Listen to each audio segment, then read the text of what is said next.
The mysterious death of a young athlete. Is it suicide or murder? And what horrifying secret are the victim's relatives hiding? Don't miss the shocking investigation by the clairvoyants. Welcome to Psychic Investigations, a project of true and incredible stories. Here, people who call themselves clairvoyants investigate high-profile criminal cases and unbelievable paranormal phenomena.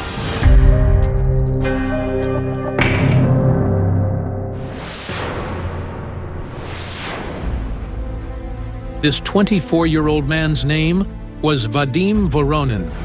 By profession, he was an economist, but he was into sports, workout, weightlifting, and arm wrestling. This video was filmed 6 months before Vadim passed away. He left home and never returned. He left saying he'd be back an hour or two tops. The young man's body was found on the outskirts of the city 4 days later, in an abandoned quarry. The body was neck-deep in water, face up. According to the forensics, the cause of death was asphyxia due to drowning. He was 30 to 40 centimeters deep in water. A criminal case was opened regarding Vadim's death. According to the victim's parents, the police investigators assure them it was suicide. However, neither the family nor locals believed this version. He couldn't have taken his own life. He just loved life so much. My son couldn't have committed suicide. I will never believe it. He had so many plans. No one believes this. The family is convinced Vadim was murdered, as they saw injuries and bruises on his body. Judging by the number of bruises and hematomas found on him later, it's apparent there was a fight. There was a wound down to the bone on his right arm. His legs from the top to the knees were covered in hematomas. He had more than 10 bruises on his legs, and there was something like a bruise or some kind of mark on his right side. Only violent death. It couldn't have been anything else. I think he was thrown down there after a fight. According to the victim's parents, the police detectives claim there is no evidence, including characteristic bodily injuries, indicating that Vadim was murdered. Vadim's parents say their only hope to find the truth about their son's death is to ask the psychics for help. Clairvoyants Ilona Kaldra and Olga Kalinova take on the case. I feel that this is definitely not suicide. I sense someone pushed the man into the hands of death. I have the feeling that he was destined to die tragically. I had a strange dream. If man I didn't know was holding an ancient book in his left hand and a dagger in his right hand. Then he started shredding the book with the dagger. And it wasn't an ordinary book. It was the so-called book of his life. The man was trying to destroy his past in this way. When I tried to stop him, he handed me the book, and it started burning right in my hands. I'm looking at this photo and see the image of a man who decides the fates of others, matters of life and death. He's holding lilies in his hands. And I think the lilies are the key to today's investigation.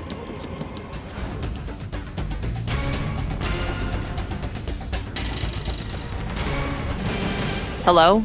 Hello. We've been waiting for you. Please come in. Vadim lived his entire life here. Now Ilona Kaldra is in his room. What will she sense? I see your son sitting here and reading something. He was finishing his studies. 6 months before his death, Vadim received his degree in economics and started looking for a job in the field. Meanwhile, he worked in construction with his father and older brother. Vadim was looking for a job, going to interviews. I spent 23 years raising my son and teaching him. He was already a skilled specialist in construction and worked with me. I see the place where your son's body was found. I see water. It's not a lake or a river, but I see reeds growing around it. It's basically a huge puddle, 5 or 6 meters in diameter, and dry reeds grow all around the shore. His body was half in the water. They claim it was suicide, right away. Definitely it wasn't suicide. There must be some reason for what happened. It took quite a while to find him. 4 days. When Vadim disappeared, they first searched among friends and acquaintances. Then almost the entire city was mobilized. The police only accepted the missing person report on the third day. We and our neighbors and his friends searched the fields, neighboring villages and towns, hospitals and police stations. We searched for him in wastelands, fields, and the woods. No one could have imagined that Vadim's body had been in the abandoned quarry on the outskirts of the city the entire time. According to the forensics, the death occurred on the same day Vadim disappeared. No one goes there. It's a deserted place, and I'm having a strange vision. He carries someone in his arms and that person's back is injured. They discuss money, saying it can help. What is this? it's about our neighbor. He got injured. There's a river nearby, and he dove and broke his cervical vertebra. Local teenagers were swimming in the river and jumping from a rope swing. For one of them, 14-year-old Mikola, this pastime almost ended in death. Vadim helped save him. Vadim went with his mother, helping carry him into the ambulance, supporting his back. The boy was completely paralyzed. Doctors predicted that Mikola would remain disabled. Only a highly complicated surgery could save him. The surgery was too costly for us. We didn't have such a sum, but Vadim helped all the time, in any way he could. Vadim went to stores where he placed donation boxes with photos to collect the necessary amount for the surgery. He visited me every day.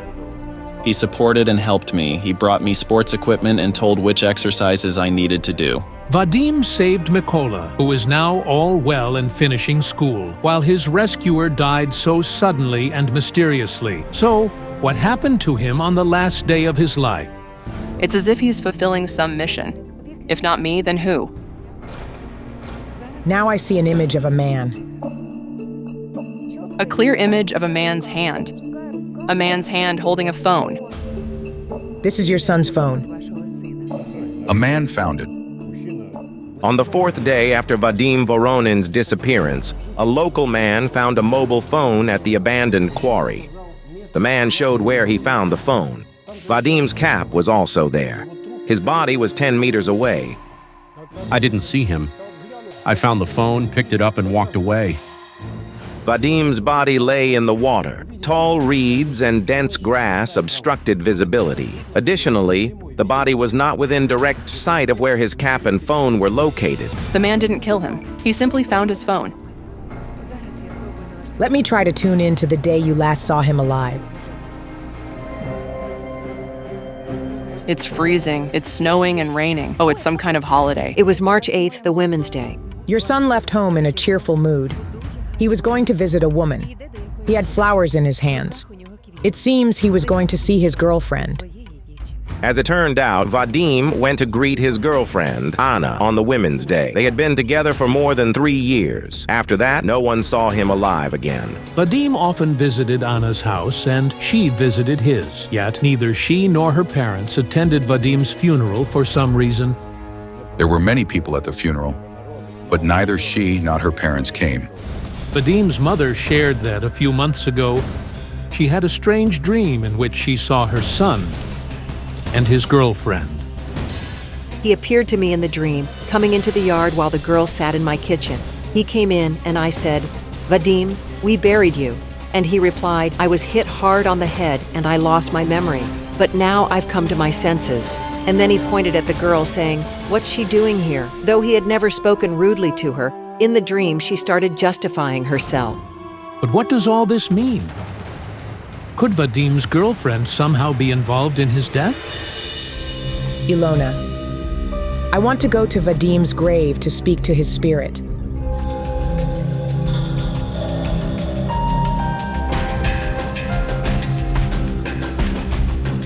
I feel his energy in these flowers. He planted and grew them himself. He loved them very much. These are lilies. He knew every name in Latin. There are plenty of varieties and he knew them all by heart. He knew how to care for them. Now, his mother brings these flowers to his grave. We have more than 100 types of lilies, all planted by his hands. Every morning, he would go out to see which lily had bloomed. I feel these flowers are somehow connected to your son's death.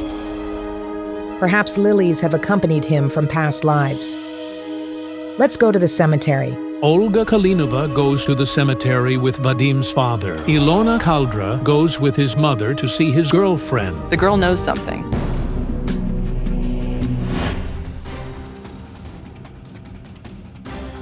Hello? This is Psychic Investigations. It's about Tatyana's son. We would like to speak with Anna. This is Anna's father. He was away on a business trip on the day of Vadim's death. What happened? Your daughter was the last person who saw him that day. Naturally, questions arise. My daughter isn't here. She lives in the city now. She moved out in June. I feel she somehow feels guilty. They broke up quite amicably. It turns out that Vadim and Anna broke up a month before the tragedy. And there were reasons for this. They meet while traveling, right? Both of them used to commute on the same train for their studies. He brought her home and introduced her to us. Vadim always treated her well. They even went to the sea together for vacations. She was always at their house, basically. It was probably true love. Could the girl Vadim loved and dreamed of marrying be involved in his death? Could there have been unfaithfulness? There's a rival. Vadim saw his rival. He arrived in a car. I see a confrontation between Vadim and the man. Once he came to Anna's and accidentally saw her come out of the house and get into this man's car. That's when there was a conflict between them. There are witnesses. A week and a half before his death, Vadim caught Anna with her new acquaintance near her yard. A conflict occurred that escalated into a scuffle, after which the other man got into his car and drove away. It was then that the girl said she no longer wanted to have a relationship with Vadim. The police checked Anna's new acquaintance for possible involvement in the murder. The man has an alibi. At the time of Vadim's disappearance, and until his body was found, he was in another city. I even sense from the mother that she blames Anna. But Anna is not involved in Vadim's death. The police also checked Vadim's ex-girlfriend. After Vadim congratulated her on March 8th and left, the young people communicated by phone calls and text messages for a few more hours. But after 2 p.m., Vadim stopped responding. Anna was the first to raise the alarm. She called Vadim's brother and initiated the search. Her possible involvement in his murder was not established. Meanwhile, Olga Kalinova and Vadim's father arrive at the cemetery. I'll try to establish a connection with your son's soul.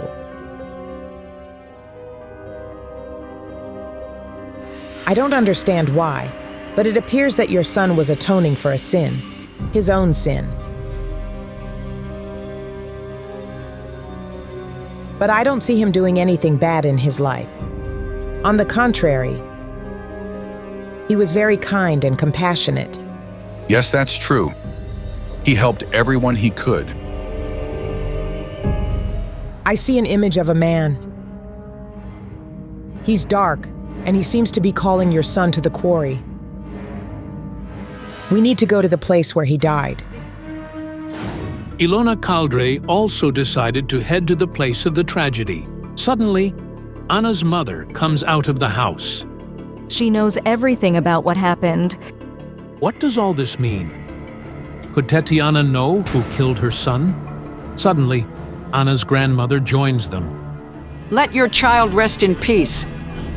How dare you? Why are you saying this? Don't look for reasons here. Look over there. Let's go, Serhi.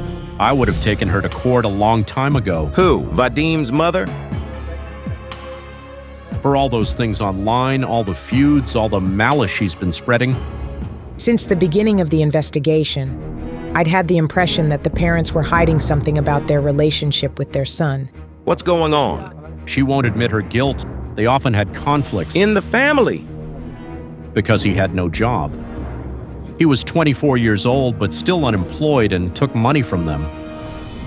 Vadim was quite an unusual person, almost as if he didn't belong to our century. He seemed to have a mission from past lives, which at that moment I didn't yet understand. His parents wanted him to be successful in his career, drive a luxurious car, and live well. But not everyone needs and wants this. They constantly pressured their youngest son, but he couldn't be someone else. He was delicate, almost like a girl. And this Vadim's passion for growing lilies was also not coincidental. To understand what truly happened to Vadim and who's to blame for his death, the psychics go to the site where his body was found.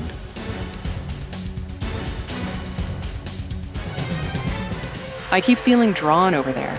The clairvoyants move toward the exact site where Vadim's body was found.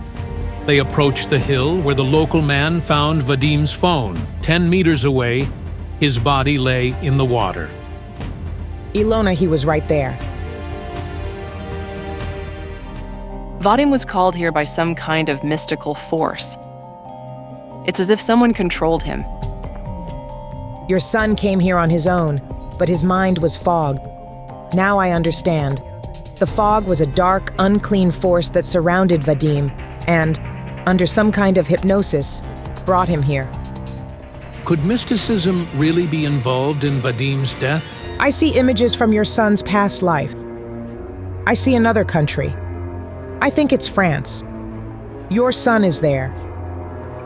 Beside him are some women who seem to have sinned in their lives. He takes something hot in his hands and places a mark that condemns the women to eternal shame, persecution, and torment. This mark resembles a lily. He was an inquisitor. Man I didn't know was holding an ancient book in his left hand and a dagger in his right hand. It was the so-called book of his life. And in this life, he was atoning for the sins of his past life. How is this connected to his death? After living a life as an inquisitor, committing many crimes and siding with evil, higher powers gave him a chance to atone for his sins in subsequent lives. However, unclean forces do not surrender captive souls so easily. In every life, they tried to tempt him so that he wouldn't cross to the side of good. If his life hadn't ended so abruptly, he would have overcome all trials and reached another level. We never know who we were in past lives. Does it mean that Vadim's death was the payment for his sins in the past? But how did he die? And who is involved in his death? It happened very fast. The ground was slippery and he lost his balance, fell and rolled down into the water. And that was it. But how could this have happened? He was an athlete. Why did Vadim fall? Why didn't he crawl out of the water? And why was his body so bruised? Do you know how the devil tempted him? Your son almost didn't drink. But then he gave up and was desperate because you quarreled, right? You don't want to talk about it, but it's true. We had a little argument. He raised his voice. I got upset. That had never happened before. I started crying. He also quarreled with his girlfriend and, perhaps for the first time in his life, decided to relieve stress with alcohol. When you're drunk, your soul becomes defenseless, and unclean forces immediately try to take advantage. He went to see his girlfriend and took a bottle of liqueur. The gaze that pierced Vadim before his death, those were the eyes of Satan. According to the forensics, Vadim Voronin's blood contained 2.5 promille of alcohol. For someone who doesn't drink, such an amount of alcohol could provoke an inappropriate reaction to events, as well as impulsive and reckless actions. The evil force brought him to this hill, and then everything happened rapidly. It was slippery here. He couldn't keep his footing and fell a few times. That day, it was raining and snowing. The ground and grass on the hill Vadim climbed were wet and slippery. Most likely, he repeatedly fell to the ground, resulting in the bruises and abrasions found on his body. And stop thinking that someone killed him.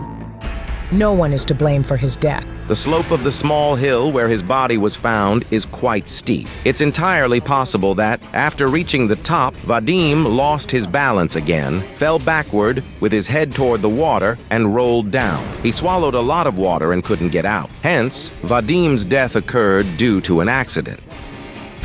Over several lifetimes, Vadim's soul was being purified, transitioning from an executioner to a victim.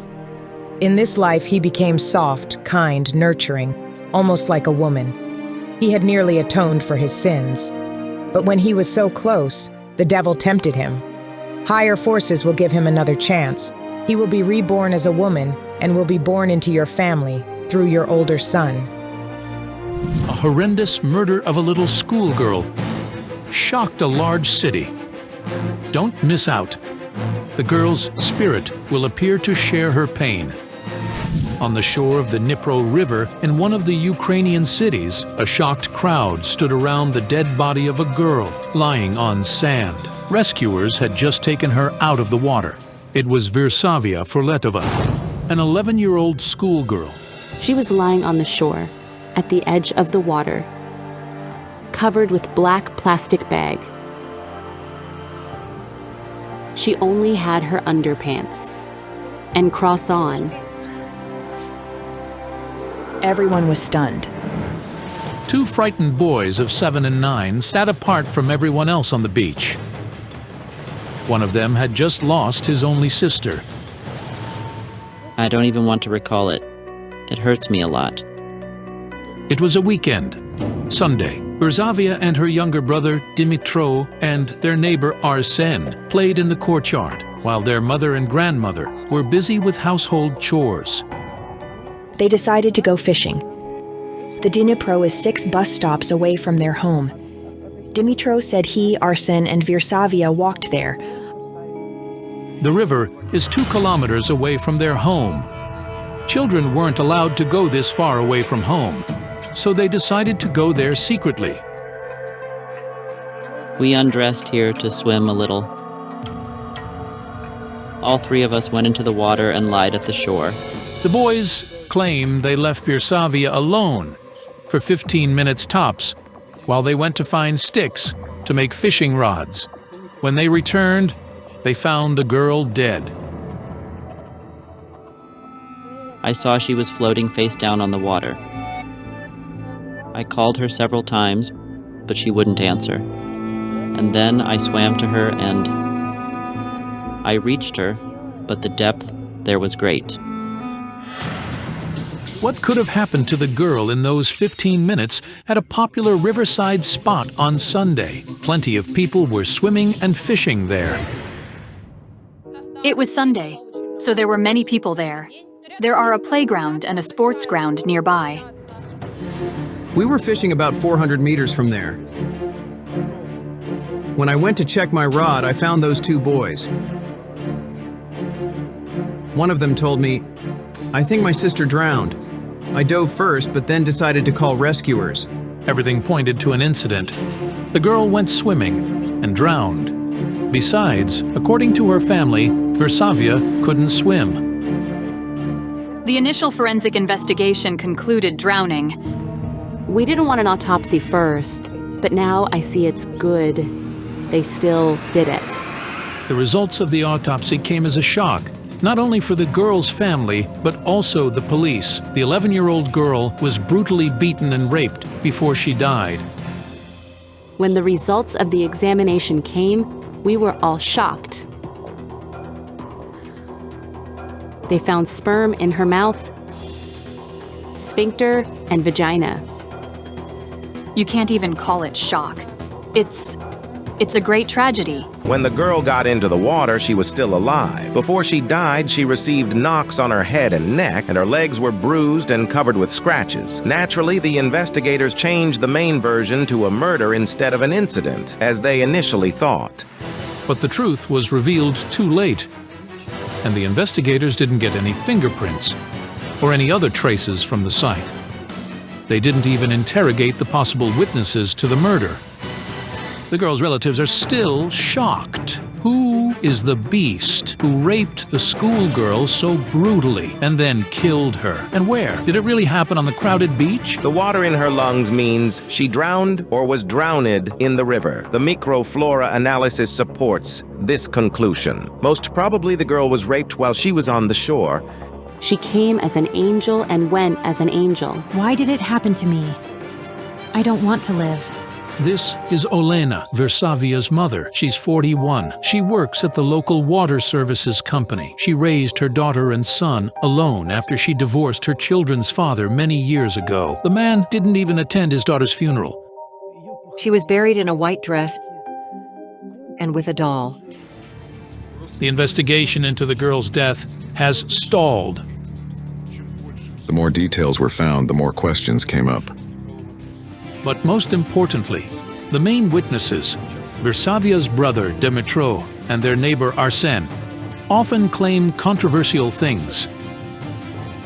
We had an impression that Dimitro learned a prepared text that he'd rehearsed many times. He claimed she'd had a conflict with Arsène, and they quarreled.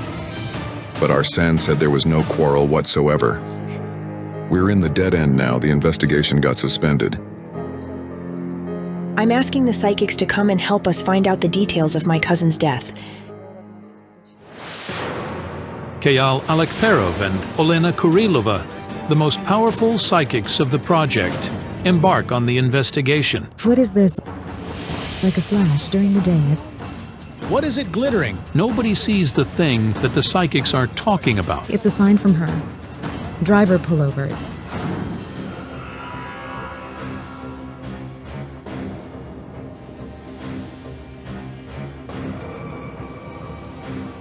Let's go towards the glittering.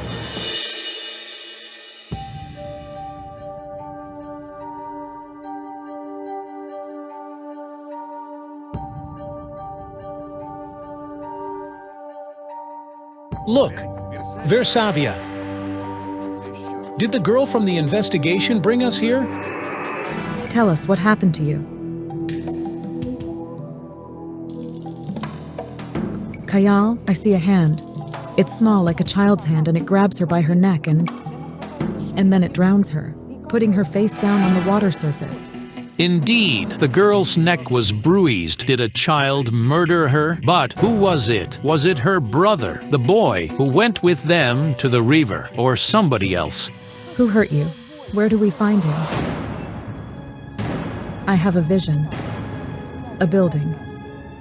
It's red and square. It looks like a maze. 3 or 4 stories and bars. I see bars. Olena, the girl is telling me the dead bird keeps my secret. Let's go to see her mom. Probably she can explain something.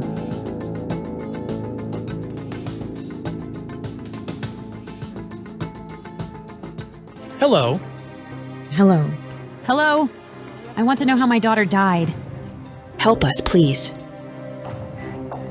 Can I have your hand? I feel you often see your daughter in your dreams. And in them, she gives you an odd look. I see fear and distrust in her eyes, but I don't know the reason behind them yet. In one of the dreams, she was sitting on a bench and looking at me, and that was all. She didn't smile or do anything. She was simply staring at me seriously.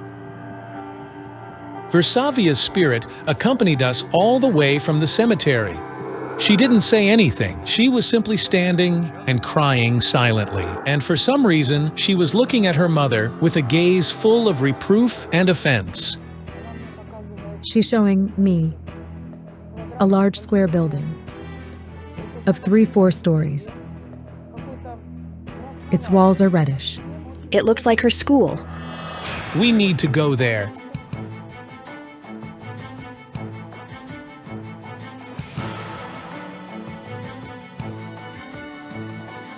Here it is. This is the building I saw.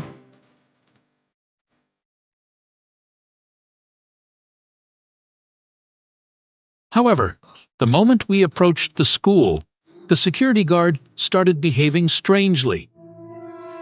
He said he wouldn't let you or even me in. The guard locked himself in the school.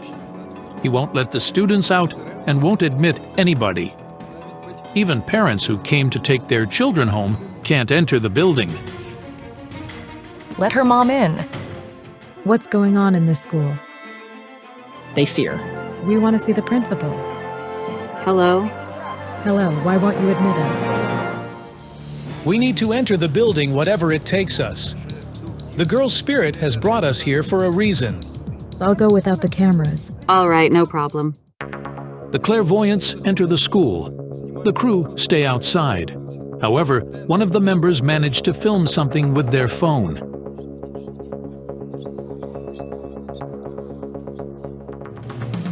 Inside the school, Versavia's spirit was silently looking at all of us. I realized she'd brought us there because she wanted to tell us about the pain she endured while she was alive. She was beaten repeatedly. She had bruises. I hear screams. She was grabbed, and then her head was dipped in something white with water inside. She wasn't only beaten publicly, but she was also humiliated terribly. However, I failed to find out whose the hand that was drowning the girl in my vision was. She feared the school. Is somebody among the school students involved in the murder of the 5th grader? But who is it then? And why did they bully poor Versavia? What we saw inside was horrible. Everyone must know what happened to the girl there. She was one step close to death in that school. 2 boys beat her. One of them was aggressive. He was fair-haired and the other had dark hair. I saw those boys plunge her head into water. Something like a sink or a toilet. And then I realized that the vision I'd had at the cemetery wasn't the moment of Versavia's murder. Poor girl. She was drowned twice. And the first time, her classmates tried to drown her in a toilet. As an adult person, I couldn't even imagine the emotions the 11-year-old child felt. Did you see the bruises? I did. Then why did you do nothing? Olena, now I understand why your daughter is giving you the reproaching look in your dreams. There was nobody to protect Versavia. Nobody cared what she did. She was growing up all by herself. I saw that Versavia was afraid of her own mother. She wasn't beaten only at school, but also at home. We had conflicts. Once I whipped her so much she was all bruised. You didn't care about her life. You saw that she was beaten and humiliated at school, but you did nothing. You didn't care. Olena never approached me. I didn't know of this fact, but now I'm going to speak to everyone, including students, to confirm it. We had our own investigation, and what we heard from the students and their parents is absolutely shocking. 2 guys made an ambush. They grabbed her by the hair and plunged her head into the toilet. They put her head down into the toilet. But it's not the worst thing that was done to her. She was punched outside the classroom in her stomach, arm, and rib. The girl was beaten in the corridor in front of at least 15 other students. Moreover, not only the students, but also their parents knew of that case. My daughter told me that the teacher paired a boy with Versavia. She took him by the hand, but he told her to take her hand away. He snatched his hand out of hers and started wiping it, saying he didn't want to stink like a bum. She was different from the other kids. Her clothes were always bad, and her hair was never done properly. It meant nobody cared for her. She was a pariah, and she was bullied, definitely. She complained to the teachers. They summoned those kids' parents, and they sometimes came. They assured everything would be all right. But she continued to endure beatings and humiliation. Does this mean the teachers knew? But did they really do nothing to stop the aggression at the school? Was it somebody of the students who beat, raped, and drowned Versavia? The girl's spirit wanted us to tell everybody about her suffering. Besides, it didn't happen to Versavia alone. Those boys aren't guilty of her death, but they must be stopped. After we spoke to Versavia's classmates, we identified the boys who bullied her and checked their alibis. It turned out that on that day, they were with their parents and didn't go anywhere. I wish you to never have it in your school anymore. But who beat the girl so brutally and then drowned her? At the cemetery, the girl's spirit told me something about a dead bird that kept her secret. Do you know what it could mean? On their way to the river, they found a swallow in a puddle and tried to save it. But they failed. Yes, and so they buried it and covered its grave with sticks. We need to see the place where she was with the dead bird. It's possible we can feel something there. It's not far from our home.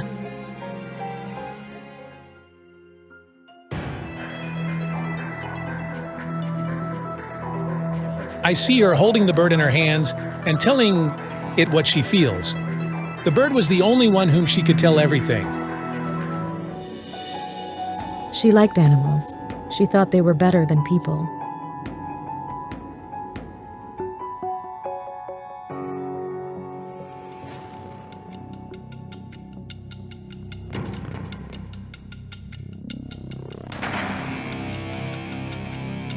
I see the girl walk here. She was holding the bird she'd found in the yard, and then she and one of the boys buried it over there, behind those garages. To your daughter, it wasn't just a bird. She saw a friend in it and talked to it. I realized what secret the bird kept. The girl had no father or friends, so she asked the swallow to show her a miracle to make somebody who understood and loved her appear in her life. So, when the stranger approached Versavia and started talking to her kindly, she thought her wish had been granted. And the man was her friend. This was why your daughter wasn't afraid of the rapist. She was a lonely child. Even when we came to visit her on her birthdays, there were never any other children among the guests, only her relatives. She was never friends with anybody. She only spoke to her brother. And that was it. We need to go where the girl spent the last minutes of her life.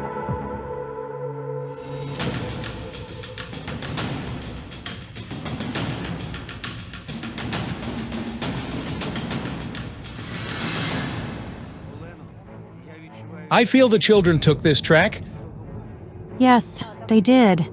Let's follow their traces. They swam.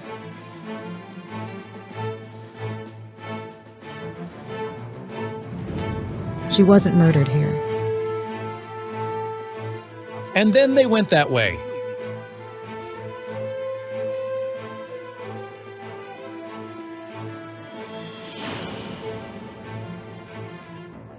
Here's where your daughter's clothes were found.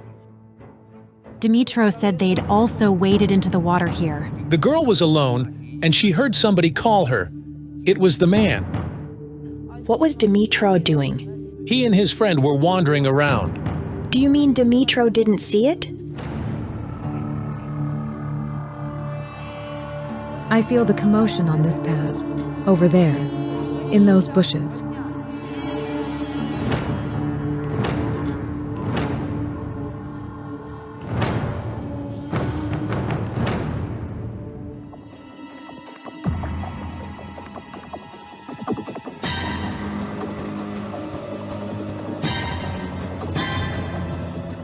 A kick under her knee and she falls to her knees like this. Oh God.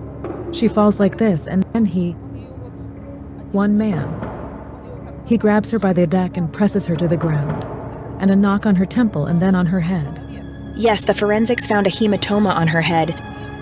He pressed her down tightly and she couldn't breathe. It happened here. There are always many people around here, but nobody noticed anything. The place where the kids were was overgrown with bushes and reeds, and so it was impossible to see what was going on behind them. Was he alone? Yes. Does he feel remorse for what he did? Beasts have no remorse. Is the current directed that way? It carried away her body.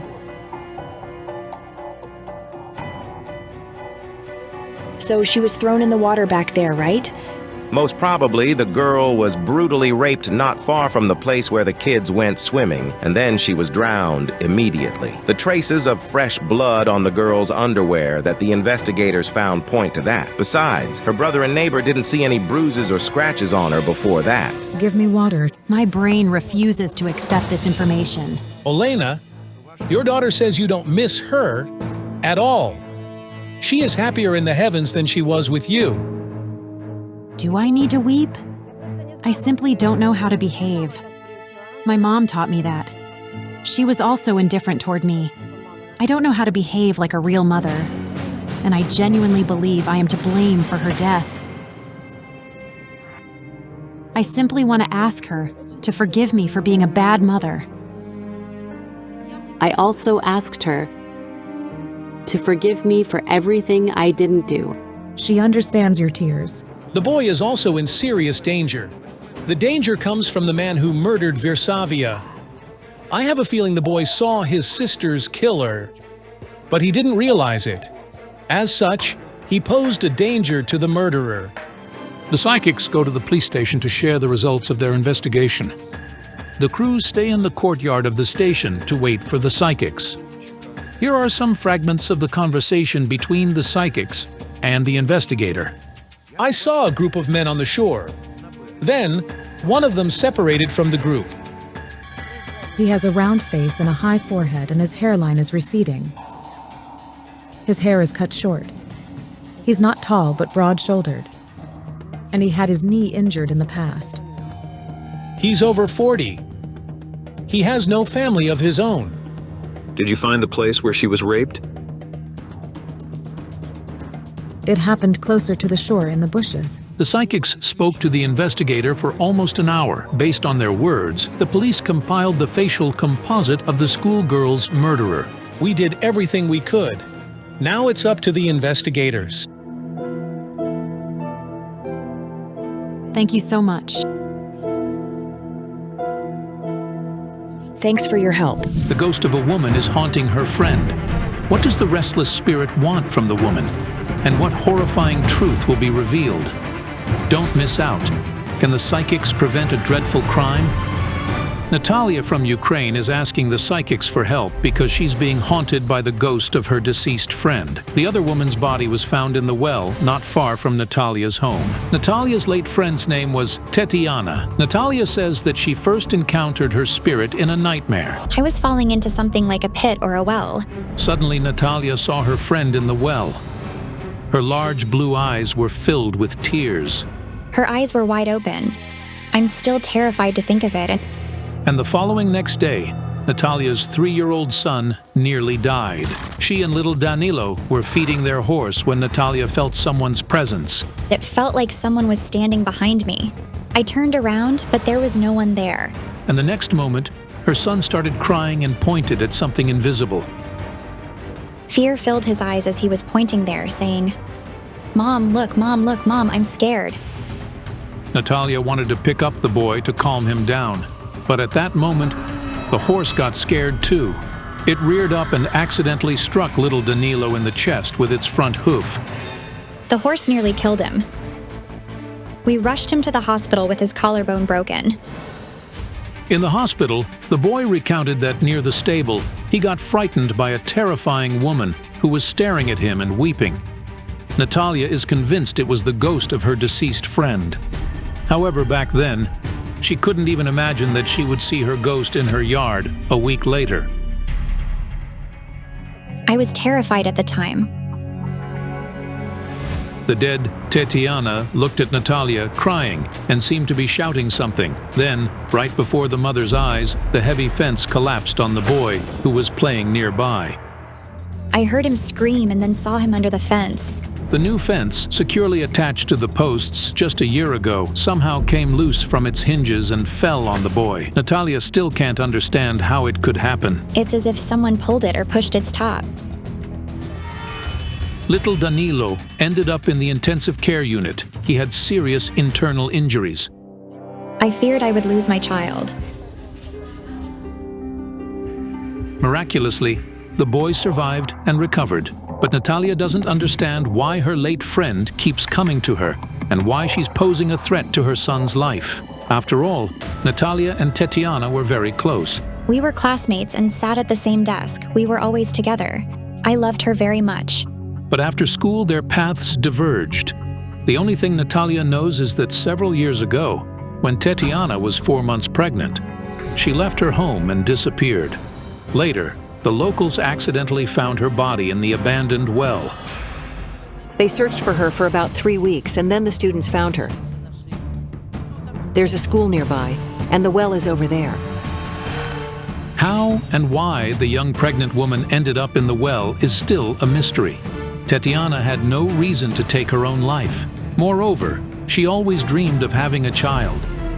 Yet, the police closed the case as a suicide. Does the late Tatyana want to tell her friend something about her death? Could it be the reason for her visits? It can't be that she simply started haunting me.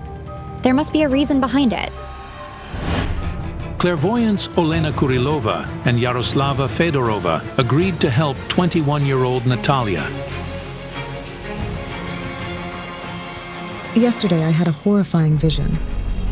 There was a man in it and he threw a girl into a well. It's strange. Natalia's friend was found in a well too, and now Olena Kurilova sees a girl being thrown in there. What is that supposed to mean? Could there be 2 victims of the same killer? But who is that man? The man is from Natalia's family.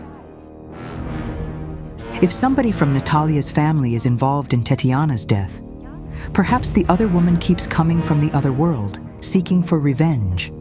But who is the girl from the vision? I had a dream of a boy. In his eyes, I saw a reflection of a man attacking a woman. I thought maybe this boy witnessed Tatyana's murder. But who is he? This boy might help us save Natalia. Back then, no one yet knew that a series of gruesome murders, all driven by love, awaited us. Hello. Hello. I'm afraid I could lose my son. When I started working with Natalia, I saw that her aura was gray. This happens when somebody is in deadly danger. Does it mean that, apart from Natalia's son, she's also in danger? But she claims that nothing is threatening her. Only her son is constantly at risk, while she just sees her friend's ghost every now and then. Do you have Tatyana's photo? There she is, standing behind her. She's thin, and you both look like each other. Yes, she's standing behind me as if her hands are on my shoulders.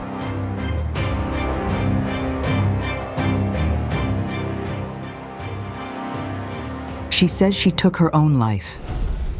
A shocking revelation. So the pregnant woman committed suicide. But why? Your pregnant friend killed herself because of love. She's saying something. She really wanted this child. She wanted a family. And then some conflict occurred. Yes, that's true. It turned out that shortly before her death, Tatyana told her friend that she'd had an argument with her husband. However, Natalia still doesn't know the reason behind the fight. The father of the baby said he didn't want it. He distanced himself and claimed that the baby wasn't his. I see him beat Tatyana. She cried and she shouted, but neither she nor her baby were wanted by anyone. I saw her jump into the well. But the most terrifying part is that once she was in there, Tatyana realized she had made a dreadful mistake and that she and her baby should live. She tries to get out of the water. She yells, asking for help. But nobody hears her. She regrets killing her baby. But what does she want from me? She's trying to warn you about danger. The late Tatyana is trying to save her friend from death. However, Her spirit's energy is so strong that she constantly provokes deadly situations for Natalia's little son.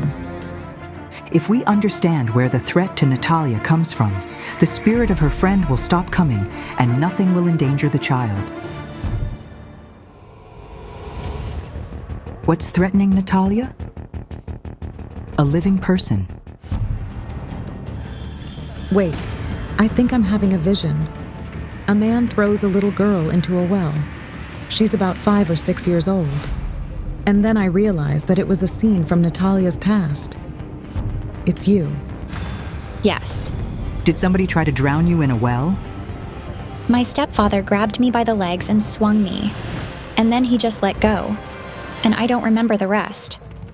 It happened in the village where Natalia was born and lived with her family. It was when Mom wasn't home. The neighbor was in the garden and he saw him lowering me by the legs. He ran over with a ladder and took me out of there. Little Natalia nearly drowned in the ice-cold water. The girl suffered multiple injuries and spent a long time in the hospital. He was trying to kill me. It turned out that Natalia's father left his family when she was only 4 years old.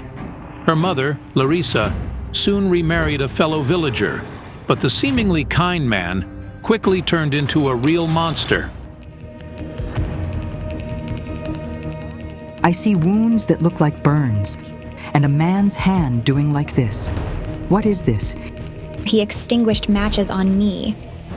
My entire body is scarred by cigarettes and matches. He choked me and tortured me. I screamed so much from the pain. Natalia says that the man tormented not only her, but also her 2 brothers. Another vision. Burning coal. He's pushing you into it.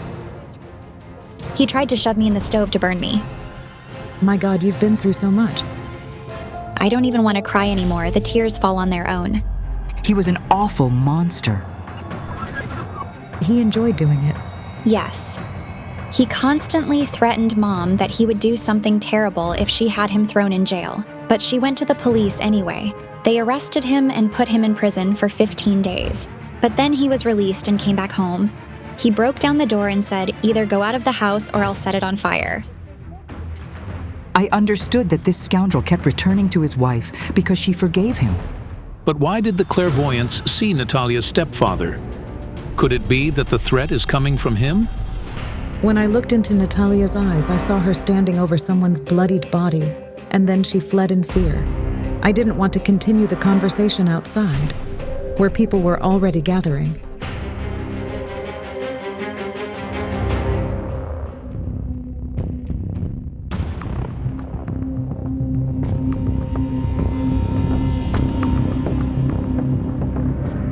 Strangely enough, I didn't sense Natalia's or her family's energy in the room at all.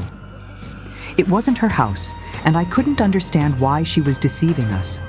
I was about to ask her this question, but then Olena said something that stunned me. Your stepfather killed your mother. Yes. Oh God, were you there? Yes. Mom and I were lying down. I had finished my home task, and Mom was knitting socks, and then he came. It happened in 2008. The tyrant returned after yet another arrest for assaulting the children.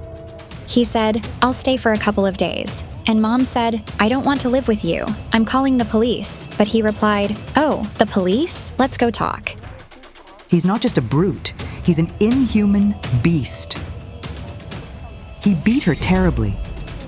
He disfigured her. He tore her to pieces. She looked into his eyes and realized it was the end. Then he came out covered in blood and said, I killed your mother. And then he sat in the room and lit a cigarette. This is unbelievable. Within minutes, the man brutally killed his wife, while her 3 children were in the adjacent room. And afterward, he stayed in her house, calmly smoking a cigarette, as if nothing had happened. I saw her lying there, unrecognizable. She was gasping, run. Yes, I was little and I got scared, so I ran out of the house. Oh my goodness. I simply realized I had lost my mother.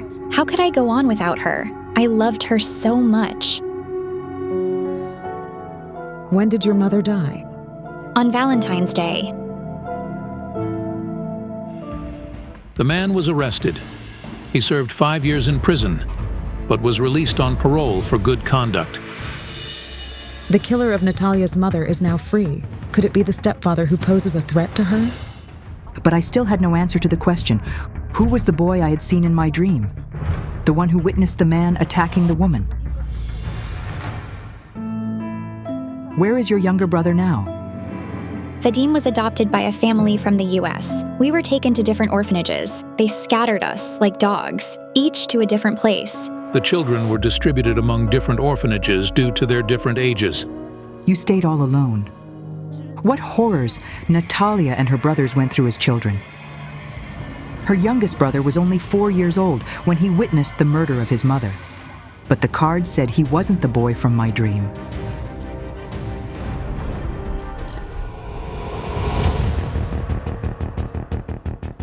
What's this?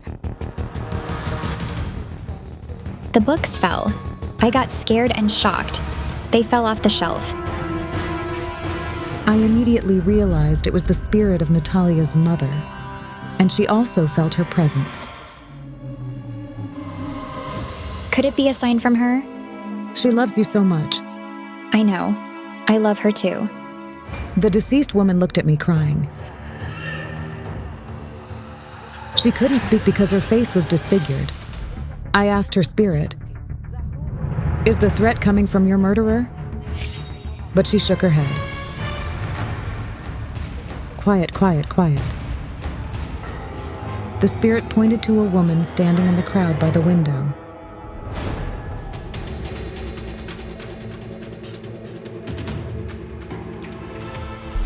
A woman's spirit pointed to you. She was this woman's mother. Do you know her? I live in the next house, but I've never seen her before. What's your name? Yulia. You don't know her either, do you? I don't. Natalia, it's not your house, is it? I didn't sense Natalia's or her family's energy in this room at all. It wasn't her home. The house isn't mine. This is incredible. Whose house is this then?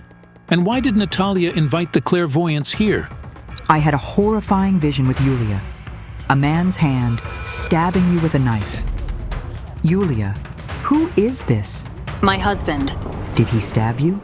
5 knife wounds. Just like Natalia's mother, this woman was also attacked by a man she lived with and loved. When that woman told me that she had been stabbed with a knife, I felt a shiver. Yulia, why? I didn't want to live with him. Like my mother.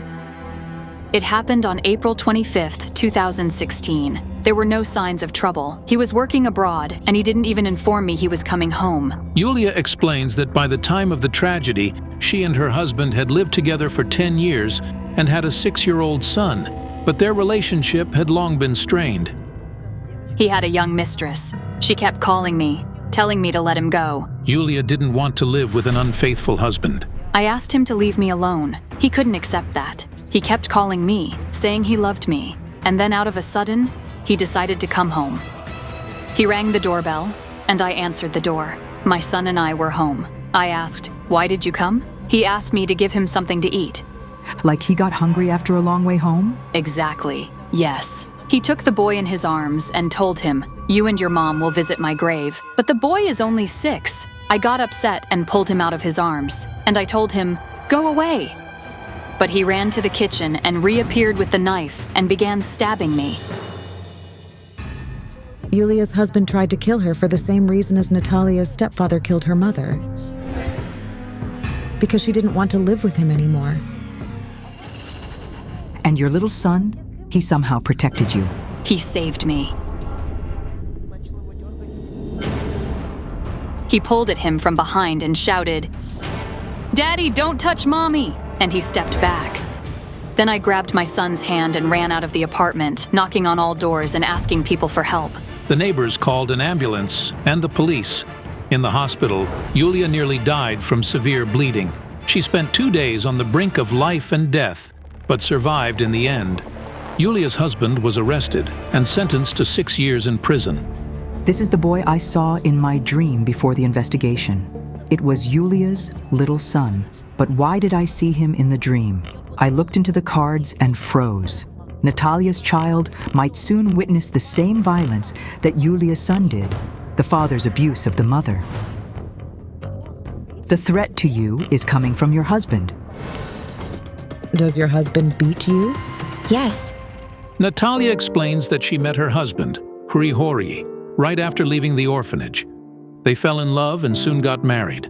At first, took care of Natalia, but then everything changed. He throws me on the bed and either hits me or yells. Then he hugs me and says, "I don't know what came over me." He can easily cripple or kill me. And the most disgusting thing is that Natalia's husband takes advantage of the fact that there's no one to protect her from his violence. He often tells her, "Where will you go? Who will accept you? Who in the world needs you but me?" Natalia says she won't leave her husband simply because she has nowhere else to go. So I just endure it. Natalia is afraid she might repeat her mother's tragic fate. It's like I'm going through what she went through.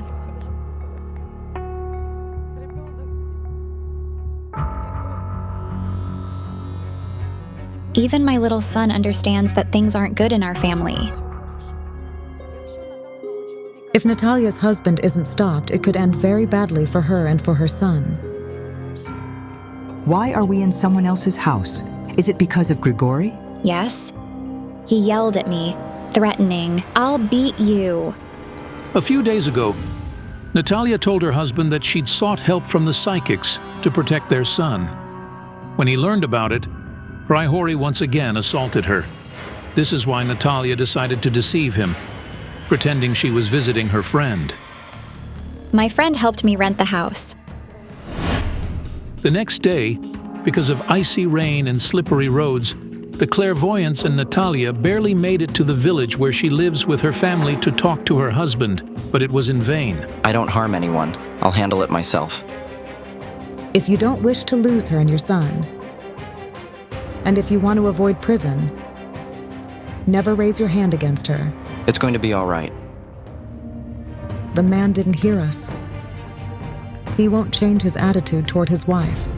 As we were bidding farewell to each other, I whispered to Natalia, "Take the boy and run." A month after the investigation, Natalia called our office and told us she had made a difficult decision and found courage to leave her husband.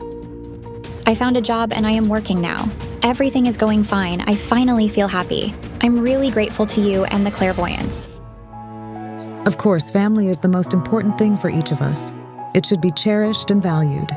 However, it's not worth saving a family at the cost of your own life. For 10 long years, parents have been waiting for answers to the question of who murdered their son. Why do law enforcement officials turn a blind eye to the obvious evidence? Don't miss out. A small Ukrainian town. On this porch, the 19-year-old Vasya Novikov worked on his first book. The young man dreamed of becoming a children's writer.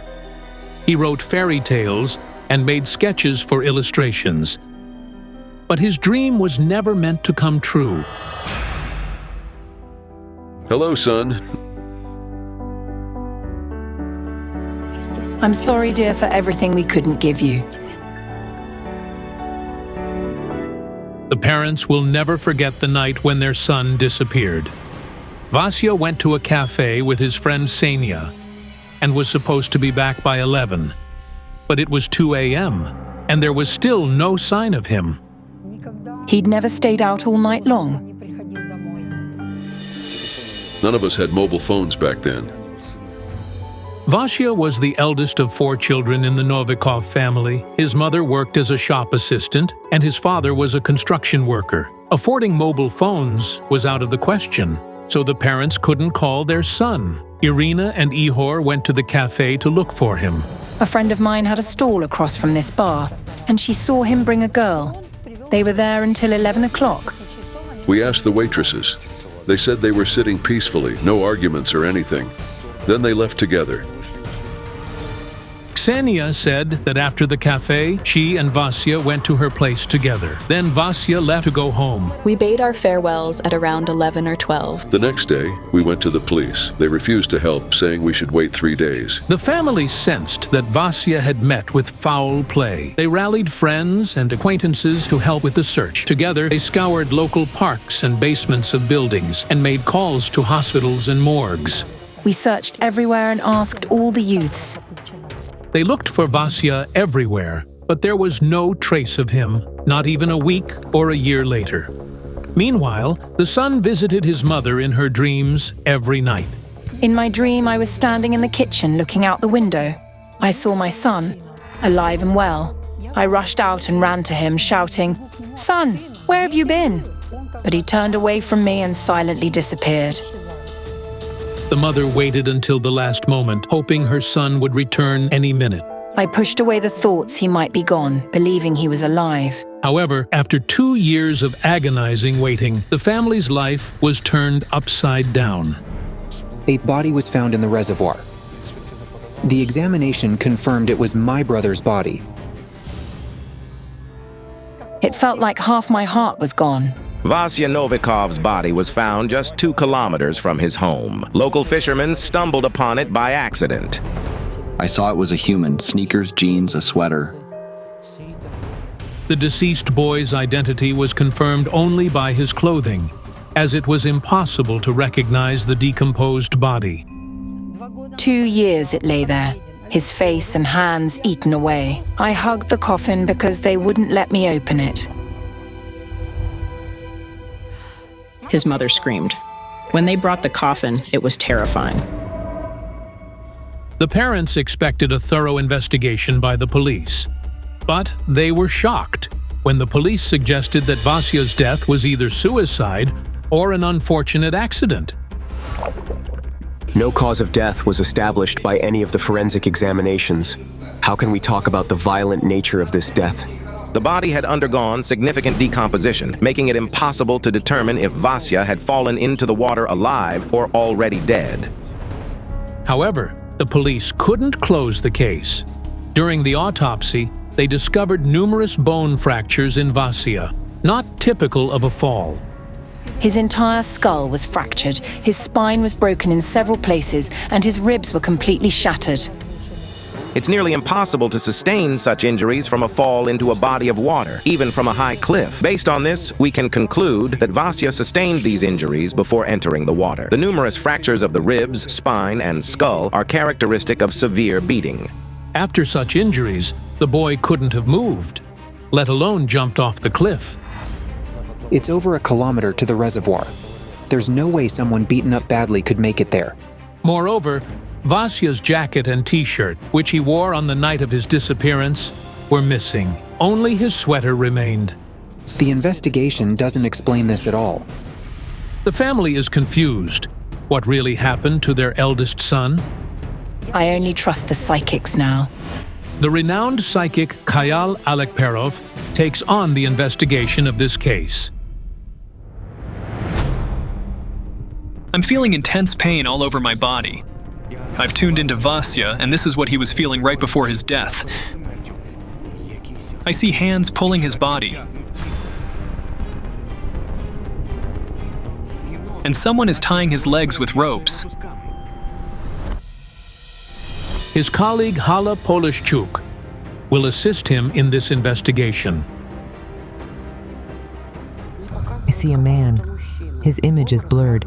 He's holding a notepad. It contains names, and he's crossing them out one by one, like a hitman.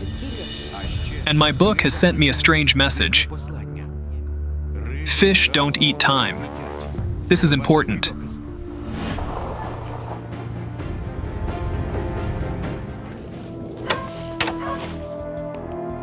Hello. Let's go in the yard.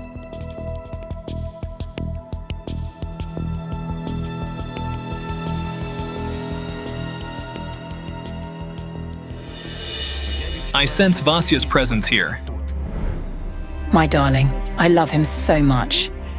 Let me give you a hug. Oh dear, it's such a great sorrow.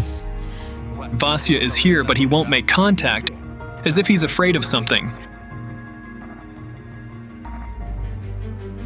I had a vision. I saw Vasya on a cliff. The place where Vasya died. I tried to feel what he felt before he died. And my legs started to hurt, like there was a heavy stone pressing them, making it hard to move, as if they were tied up. Later, our detective managed to find a witness who saw the authorities retrieve Vasya's body. She asked us not to show her face, fearing that the person who took Vasya's life might target her too. What she witnessed was indeed shocking. She saw that there was a stone tied to Vasya's legs with a rope. The stone was huge and it was tied to him. So, was Vasya really thrown into the water tied up and with the stone attached to his legs? But who did it and why? My sacred book tells me now that your husband had a conflict with your son before he disappeared. Yes, yes. If my father ever scolded anyone, it would be my eldest brother. Now I see your husband in handcuffs. That night, investigators came to us. They said someone of our neighbors reported that they heard me beating my son. I went to the police and asked them to show me the claim and say who filed it. But it all disappeared. I interviewed the neighbors of the Novikov family, but no one heard any screams. Everyone only saw the mother and father searching for their son all night. It seems that when the investigators realized they couldn't convince the couple that their son wasn't murdered, they turned around and accused the parents of the killing. At that moment, I had a vision of the man with the notebook again. He was dressed in an odd garment resembling a priest's cassock, and there was a scale in front of him. On one pan was a photograph of Vasya and gold coins on the other. He seemed to be weighing the value of the young man's life. Let's try to contact your son's spirit at his grave.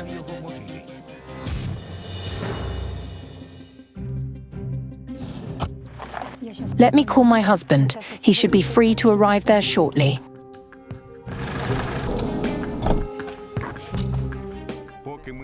While we were waiting for Vasya's father at the cemetery, I noticed a young man's spirit. He gestured to one of the graves and vanished. This is my husband. Hello. Pleased to meet you.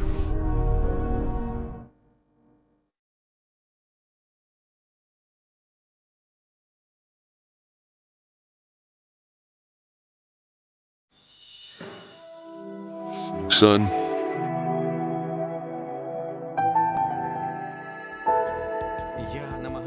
I'm trying to make contact with Vasya, but he won't come to us.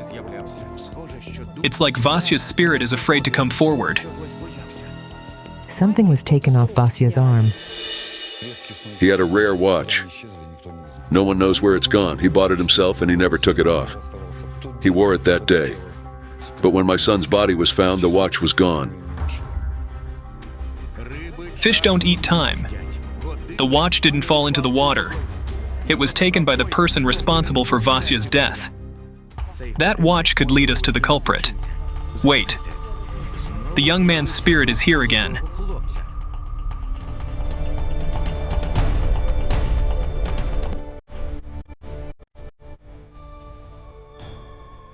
This spirit is somehow connected to your son.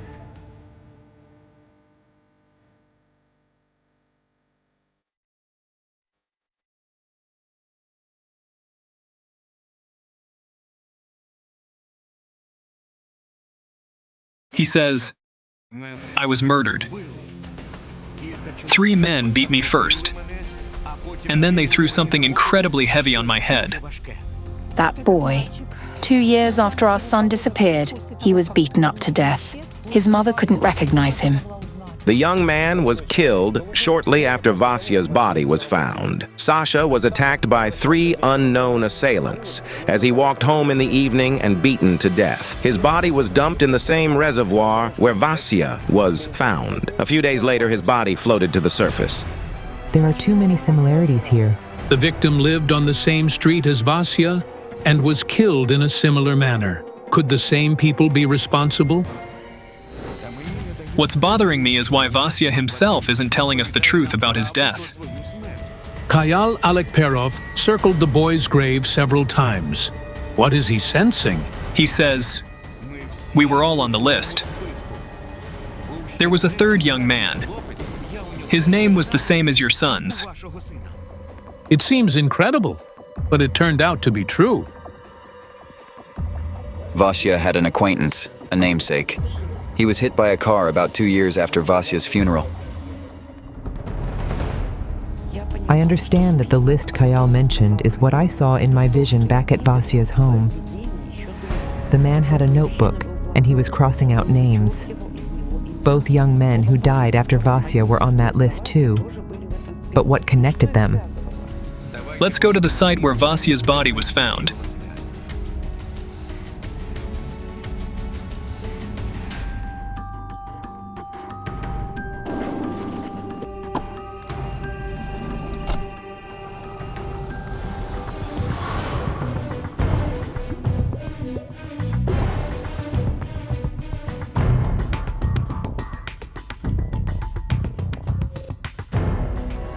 I want to work with water.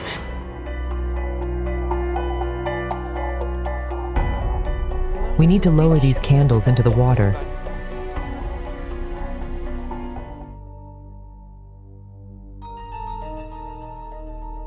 This ritual is one I perform very rarely. It forces a spirit to appear, even if it doesn't want to make contact. And Vasya did appear. He looked at his mother and trembled.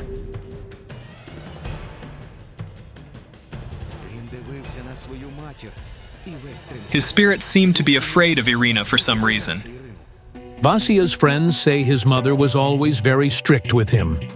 Her rules were strict, yes. So, if Vasya's spirit feared his mother now, it suggests he did something before his death that could have made Irina angry. I think I see that evening. Your son left a small building. The cafe. It was dark. I hear voices. Several people were with Vasya, not just the girl. That's Ksenia. There were other people there. They walked to a building, a multi-story one, almost like a dormitory. According to Ksenia, they went to hers.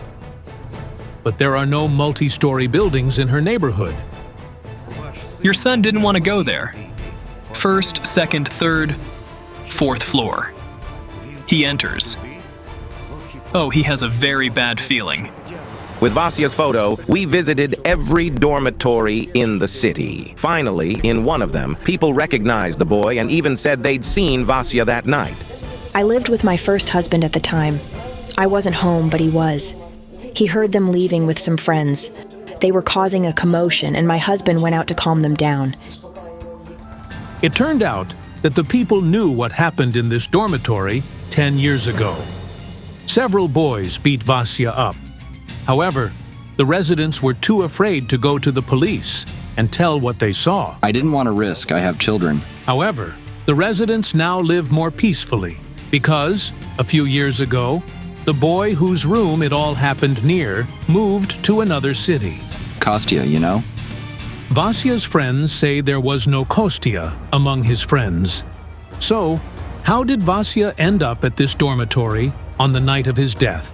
The victim and the young man who lived in this dormitory had mutual acquaintances, including Ksenia. Also, Kostya and his friends were at the same cafe where Vasya and Ksenia were that evening. Vasya didn't go home after the cafe that evening as he should have, but to the dormitory with the girl and her friends. That's why Vasya's spirit feared his mother. She would have been angry if she learned about it. Vasya went there for the girl, thinking Ksenia might be in danger and wanting to protect her. Our journalists spoke with Ksenia. Unaware that the conversation was being recorded, she admitted that she indeed went to the dormitory with the boys after the cafe, and Vasya went with them. At some point, someone suggested going there. It's horrifying. He's being punched in the face and ribs. A kick to the face. His head splits open. He was hit a couple of times. I don't remember where exactly, but it was somewhere in his face. Kostya started yelling, "Get out of here!" And so we left. Ksenia insists that Vasya, after being brutally beaten, also left the dormitory and headed towards his home. She doesn't know what happened to him afterward. However, it's strange that she took Vasya's clothes, his t-shirt and jacket, which, according to his parents, went missing. Yes, I took those clothes home. According to Ksenia, after Vasya was beaten, they revived him by pouring water on him. That's why he allegedly took off his wet clothes. When they were pouring water on him, everything got wet. So he took off his wet clothes and put on the sweater, and I took them, saying I'd return them later. I sense your son's condition at that moment. He was unconscious and couldn't walk. And the one who beat Vasya was a suspect in the investigation but was not charged with murder. When Vasya Novikov disappeared, the police interviewed all his friends and acquaintances. It turned out that he had a conflict with someone named Sasha just a week before his disappearance. Someone hit Vasya at a disco about a week before. This same Sasha was with Vasya in the same company at the dormitory, and according to Ksenia, he was the one who beat Vasya. At the trial, he denied any involvement in the murder of my son. Wait, so he was tried, wasn't he? Why didn't you tell us about it? His guilt wasn't proven. Does this mean that Sasha was suspected of killing Vasya, but was simply released from the courtroom? I see that he didn't beat Vasya alone. There were about 4 boys. And now Vasya is showing me the man in the black robe. He helped the criminals avoid punishment. The man I was shown was a judge in a robe. The people on his list were murder victims whose cases he heard in court. The gold I saw on the scales pan was the payment for a not guilty verdict. We don't know how to explain this, but soon after the psychic's arrival, the judge handling Vasya's case resigned abruptly. He's the main judge. He can dismiss any case for a bribe. He created some mess with the documents. It seems the psychic is referring to the forensic examinations. The initial autopsy revealed that Vasya died from head injuries sustained before his body entered the water, indicating murder. But the judge requested a second autopsy, and based on its results, he ruled that Vasya was not murdered. The judge ordered that re-examination. So, the multiple rib and spine fractures and the crushed skull weren't the cause of Vasya's death? We also learned that Sasha, who Ksenia claims beat Vasya, had previously attacked another boy, injuring him, and boasted to others that he wouldn't face any consequences. He told me about it. He stabbed some guy with a broken bottleneck and injured him. That case never made it to court. The dangerous culprit remained free and soon attacked Vasya. He took your son's watch. We managed to find people who saw Sasha trying to sell a men's wristwatch at the local market after Vasya's disappearance. Everyone at the market knew about it. Now I hear the engine humming. Your son couldn't have come to this place himself. One of the dormitory residents says he heard a motorcycle revving outside the building that night. I couldn't sleep because of the rumble. Another resident looked out the window and saw something that alarmed her. There were 3 guys there putting a boy on a motorcycle. I thought maybe he got drunk and they were delivering him home. After that, they left. Sasha had a motorcycle. All of this is just mind-boggling. Did the police investigators fail to find these witnesses? Or did they simply not want to? Is this negligence or a deliberate attempt to ensure the guilty go unpunished?